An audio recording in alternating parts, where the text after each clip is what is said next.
हमारी वसीयत और विरासत। लेखक पंडित श्री राम शर्मा आचार्य जी। ऑडियो 8। भावी रूपरेखा का स्पष्टीकरण। नंदनवन के प्रवास का अगला दिन और भी विस्मयकारी था।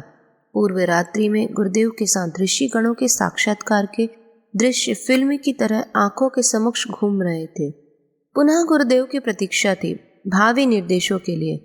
धूप जैसे ही नंदनवन के मखमली कालीन पर फैलने लगी, ऐसा लगा जैसे स्वर्ग धरती पर उतर आया हो। भांति भांति के रंगीन फूल ठसाठस भरे थे और चौरस पठार पर बिखरे हुए थे। दूर से देखने पर लगता था कि मानो गलीचा बिछा हो। सहसा गुरुदेव का स्थूल शरीर रूप में आगमन हुआ। उन्होंने आवश्यकता अनुसार पूर्व रात्रि के प्रतिकूल अब वैसा ही स्थूल शरीर बना लिया था, जैसा कि प्रथम बार प्रकाश पुंज के रूप में पूजा घर में अवतरित होकर हमें दर्शन दिया था। वार्तालाप का आरंभ करते हुए उन्होंने कहा, हमें तुम्हारे पिछले सभी जन्मों की श्रद्धा और साहसिकता का पता था। अब की बार यहाँ बुलाकर 3 परीक्षाएं ली और जांचा कि बड़े कामों का वजन उठाने लायक मनोभूमि तुम्हारी बनी या नहीं। हम इस पूरी यात्रा में तुम्हारे साथ रहे और घटनाक्रम तथा उनके साथ उठती प्रतिक्रिया को देखते रहे तो और भी अधिक निश्चिंता हो गई। यदि स्थिति सुदृढ़ और विश्वस्त ना रही होती तो इस क्षेत्र के निवासी सूक्ष्म शरीरधारी ऋषिगण तुम्हारे समक्ष प्रकट न होते और मन की व्यथा न कहते। उनके कथन का प्रयोजन यही था कि काम छूटा हुआ है, उसे पूरा किया जाए। समर्थ देखकर ही उनने अपने मनोभाव प्रकट किए, अन्यथा दीन दुर्बल असमर्थों के सामने इतने बड़े लोग अपना मन खोलते ही कहाँ हैं।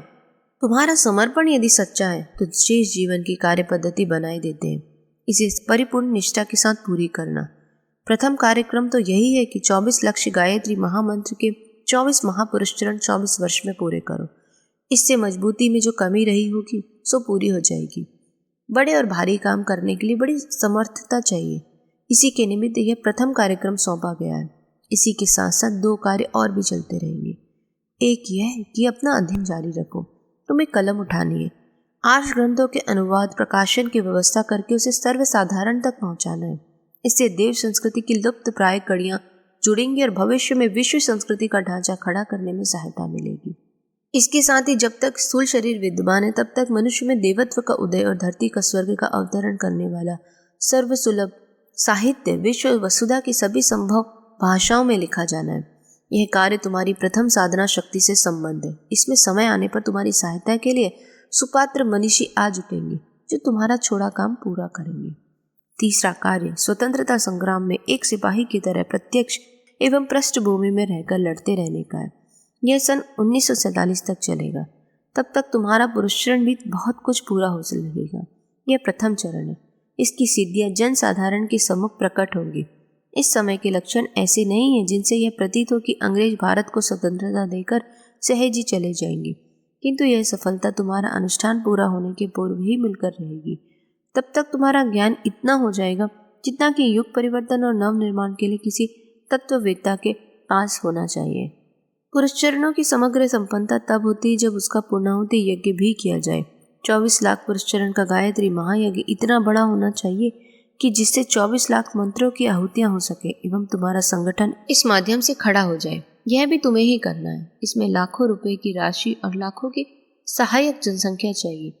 तुम यह मत सोचना कि हम अकेले ही, पास में धन नहीं है। हम तुम्हारे साथ हैं। साथ ही तुम्हारी उपासना का प्रतिबल भी, इसलिए संदेह करने की गुंजाइश नहीं है। समय आने पर सब हो जाएगा। साथ ही सर्वसाधारण को यह भी विदित हो जाएगा कि सच्चे साधक की सच्ची साधना का कितना चमत्कारी प्रतिफल होता है। यह तुम्हारे कार्यक्रम का प्रथम चरण है। अपना कर्तव्य पालन करते रहना। यह मत सोचना कि हमारी शक्ति नगण्य है। तुम्हारी कम सही, पर जब हम 2 मिल जाते हैं तब 1 और 1 मिलकर 11 होते हैं। और फिर यह तो दैवी सत्ता द्वारा संचालित कार्यक्रम है। इसमें संदेह कैसा। समय आने पर सारी विधि व्यवस्था सामने आती जाएगी। अभी से योजना बनाने और चिंता करने की आवश्यकता नहीं है। अध्ययन जारी रखो। पुरुषचन भी करते रहो। स्वतंत्रता सैनिक का काम करो। अधिक आगे की बात सोचने में व्यर्थ ही मन में उद्विग्नता बढ़ेगी। अभी अपनी मातृभूमि में रहो और वहीं से प्रथम चरण के ये तीनों काम करो। आगे की बात संकेत रूप में कह देते हैं। साहित्य प्रकाशन द्वारा स्वाध्याय का और विशाल धर्म संगठन द्वारा सत्संग का, यह 2 कार्य मथुरा रहकर करने पड़ेंगे। पुरुषचरण की पूर्णाहुति भी वही होगी। प्रेस प्रकाशन भी वहीं से चलेगा। मनुष्य में देवत्व के उदय और धरती पर स्वर्ग के अवतरण की प्रक्रिया सुनियोजित ढंग से वहीं से चलेगी। वह प्रयास एक ऐतिहासिक आंदोलन होगा, जैसा कि अब तक कहीं भी नहीं हुआ। तीसरा चरण इन सूक्ष्म शरीरधारी ऋषियों की इच्छा पूरी करने का है। ऋषि परंपरा को बीजारोपण तुम्हें करना है। ऋषि परंपरा का बीजारोपण तुम्हें करना है। इसका विश्वव्यापी विस्तार अपने ढंग से होता रहेगा। यह कार्य सप्त ऋषियों की तपोभूमि सप्त सरोवर हरिद्वार में रहते हुए करना पड़ेगा। तीनों कार्य तीनों जगह उपयुक्त ढंग से चलते रहेंगे। अभी संकेत क्या है, आगे चलकर समय अनुसार इन कार्यों की विस्तृत रूपरेखा हम यहाँ बुलाकर बताते रहेंगे। 3 बार बुलाने के 3 प्रयोजन होंगे।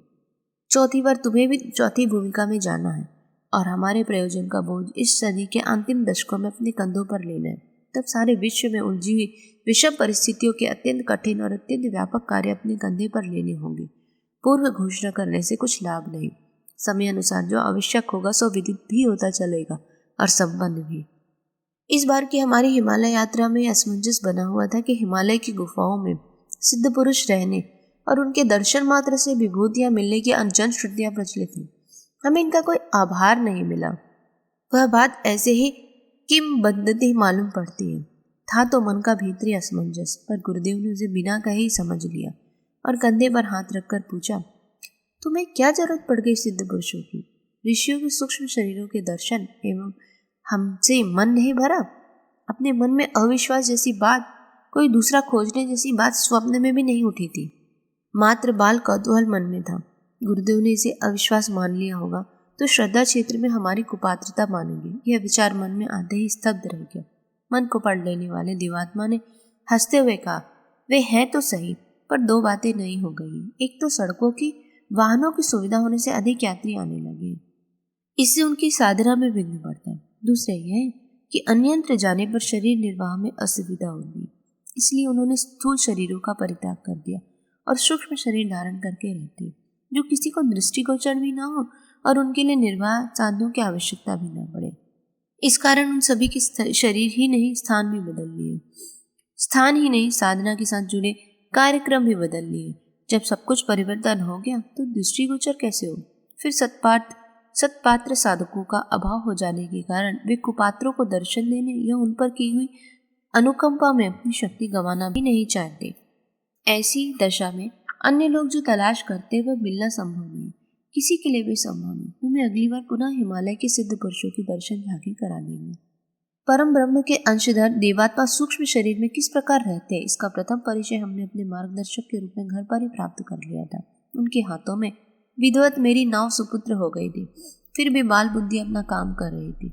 हिमालय में अनेक सिद्ध पुरुषों के निवास की जो बात सुन रखी थी, उस कौतूहल को देखने का जो मन था वह ऋषियों के दर्शन एवं मार्गदर्शक की सांत्वना से पूरा हो गया था। इस लालसा को पहले अपने अंदर ही मन के किसी कोने में छिपाए फिरती थी। आज उसके पूरे होने व आगे भी दर्शन होते रहने का आश्वासन मिल गया था। संतोष तो पहले भी कम न था, पर अब यह प्रसन्नता और प्रफुल्लता के रूप में और भी अधिक बढ़ गया। गुरुदेव ने आगे कहा, हम जब भी बुलाएं तब समझना कि हमने 6 माह या 1 वर्ष के लिए बुलाया है। तुम्हारा शरीर इस लायक बन गया है कि इधर की परिस्थितियों में निर्वाह कर सको। इस नए अभ्यास को परिपक्व करने के लिए इस निर्धारित अवधि में एक एक करके 3 बार इधर हिमालय में ही रहना चाहिए। तुम्हारे स्थूल शरीर के लिए जिन वस्तुओं की आवश्यकता समझेंगे हम प्रबंध कर लिया करेंगे। फिर इसकी आवश्यकता इसलिए भी है कि स्थूल से सूक्ष्म में और सूक्ष्म से कारण शरीर में प्रवेश करने के लिए जो प्रतीक्षा करनी पड़ती है सो होती चलेगी। शरीर को क्षुधा, पिपासा, शीत, ग्रीष्म, निद्रा, थकान व्यथित करती है। अतः इन 6 को घर पर रहकर जीतना कठिन है, क्योंकि सारी सुविधाएं वहां उपलब्ध रहने से यह प्रयोजन आसानी से पूरे होते और तब तितिक्षाओं के लिए अवसर ही नहीं मिलता। इसी प्रकार मन पर छाए रहने वाले 6 कसाय कलमों भी किसी न किसी घटनाक्रम के साथ घटित होते रहते हैं। काम, क्रोध, लोभ, मद, मत्सर, इन 6 रुपयों से जूझने के लिए अरण्यों में रहकर इनसे निपटने का अभ्यास करना पड़ता है। तुम्हें घर पर रहकर यह अवसर भी न मिल सकेगा, इसलिए अभ्यास के लिए जन संकुल संस्थान से अलग रहने से उस आंतरिक मल्ल युद्ध में भी सरलता होती है। हिमालय में रहकर तुम शारीरिक तितिक्षा और मानसिक तपस्या करना। इस प्रकार 3 वर्ष यहाँ आते रहने और शेष वर्षों में जन संपर्क में रहने से परीक्षा भी होती चलेगी कि जो अभ्यास हिमालय में रहकर किया था वह परिपक्व हुआ या नहीं।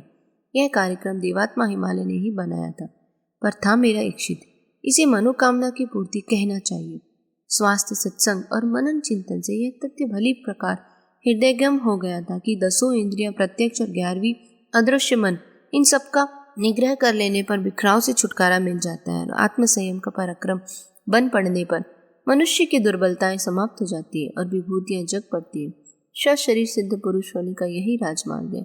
इंद्रिय निग्रह, अर्थ निग्रह, समय निग्रह और विचार निग्रह, ये 4 संयम है। इन्हें सुधारने वाले महामानव बन जाते हैं और काम, क्रोध, लोभ, मोह, इन चारों में मन को उबार लेने पर लौकिक सिद्धियां हस्तगत हो जाती है। मैं तपश्चर्या करना चाहता था, पर करता कैसे? समर्पित को स्वेच्छा आचरण की सुविधा कहाँ? जो मैं चाहता था वह गुरुदेव के मुख से आदर्श रूप में कहे जाने पर मैं फूला न समाया और उस क्रिया कृत्य के लिए समय निर्धारित होने की प्रतीक्षा करने लगा। गुरुदेव बोले, अब वार्ता समाप्त हुई, तुम गंगोत्री चले जाओ, वहां तुम्हारे निवास, आहार आदि की व्यवस्था हमने कर दी है। भागीरथ शिला गौरी कुंड पर बैठकर अपना साधना क्रम आरंभ कर दो। 1 साल पूरा हो जाए तब अपने घर लौट जाना, हम तुम्हारी देखभाल नियमित रूप से करते रहेंगे। गुरुदेव अदृश्य हो गए। हमें उनका दूत गोमुख तक पहुंचा गया। इसके बाद उनके बताए हुए स्थान पर 1 वर्ष के शेष दिन पूरे किए। समय पूरा होने पर हम वापस लौट पड़े। आपकी बार इधर से लौटते हुए उन कठिनाइयों में से एक भी सामने नहीं आई जो जाते समय पग पग पर हैरान कर रही थी। वे परीक्षाएं थी जो पूरी हो जाने पर लौटते समय कठिनाइयों का सामना करना भी क्यों पड़ता। हम 1 वर्ष बाद घर वापस लौट आए। वजन 18 पाउंड बढ़ गया, चेहरा लाल और गोल हो गया था, शरीरगत शक्ति काफी बढ़ गई थी, हर समय प्रसन्नता छाई रहती थी। लौटने पर लोगों ने गंगा जी का प्रसाद मांगा। सभी को गंगोत्री की रेती में से एक चुटकी दे दी व गोमुख के जल का प्रसाद दे दिया। यही वहां से साथ लेकर भी लौटे थे। दिख सकने वाला प्रत्यक्ष प्रसाद यही एक ही था जो दिया जा सकता था। वस्तुतः वह हमारे जीवन का एक महत्वपूर्ण मोड़ था। यद्यपि इसके बाद भी हिमालय जाने का क्रम बराबर बना रहा एवं गंतव्य भी वही है, फिर भी गुरुदेव के साथ विश्व व्यवस्था का संचालन करने वाली परोक्ष ऋषि सत्ता का प्रथम दर्शन अंतःस्थल पर अमिट छाप छोड़ गया। हमें अपने लक्ष्य, भावी जीवन क्रम, जीवन यात्रा में सहयोगी बनने वाली जागृत प्राणवान आत्माओं का आभास भी इसी यात्रा में हुआ। हिमालय की हमारी पहली यात्रा अनेक अनुभवों की कथा गाथा है जो अन्य अनेकों के लिए प्रेरणाप्रद सिद्ध हो सकती है।